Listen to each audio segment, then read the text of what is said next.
नमस्कार सर्वांना, श्री स्वामी समर्थ। आज आपण नाश्त्यासाठी एक नवीन रेसिपी करत आहोत। इथे मी घेतलेले आहेत मुरमुरे, 2 प्लेट मुरमुरे घेतलेले आहेत। ते आपण स्वच्छ पाण्याने धुवून घेणार आहोत, 2 ते 3 पाण्याने। व्यवस्थित मुरमुरे भिजवून छानपैकी चोळून धुवून घ्यायचे। त्याचं पाणी पूर्ण व्यवस्थित नितळायचे आपल्याला।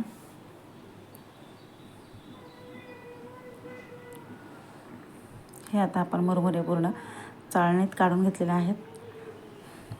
त्याचबरोबर इथे आपण थोडंसं घेत आहोत फरसाण।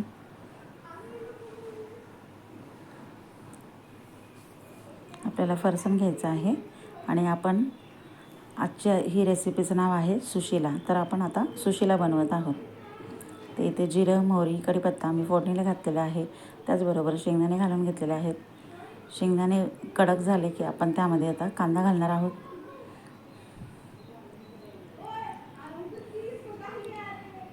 कांदा भाजून घ्यायचा आहे आपल्याला, गोल्डन फ्राय करायचं आहे। त्याचसोबत आपण मिरचीसुद्धा घालून घेतलेली आहे। तुमच्या आवडीप्रमाणे तुम्ही इथे मिरचीचा वापर करू शकता, कमी जास्त।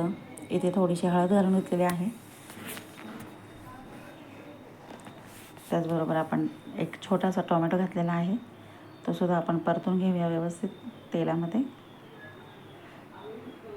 आता आपण हे भिजवून घेतलेले मुरमुरे याच्यामध्ये घालणार आहोत। हे सगळे मुरमुरे आपण घालून घ्यायचे आहेत। हे मिक्स करायचं आहे। त्याचबरोबर याच्यामध्ये आपण जे फरसाण काढून घेतलं होतं ते घालत आहोत। व्यवस्थित मिक्स करून घ्यायचं आहे आपल्याला आणि चवीप्रमाणे मीठ घालायचं आहे। मीठ अगदी कमी घालायचं आहे, कारण आपल्या फरसाणला मीठ आहे। अगदी मुरमुरेच्या अंदाजाने थोडंसं मीठ घालून घ्यायचं आहे। व्यवस्थित परतून घ्यायचं आहे। छानपैकी व्यवस्थित परतून झालं की आपण त्याच्यामध्ये कोथिंबीर घालून घेणार आहोत।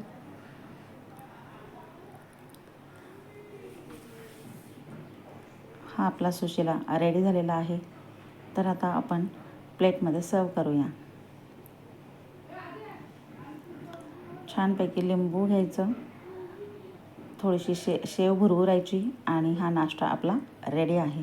कशी वाटली रेसिपी? आवडल्यास लाईक करा, शेअर करा, सबस्क्राईब करा। थँक्यू।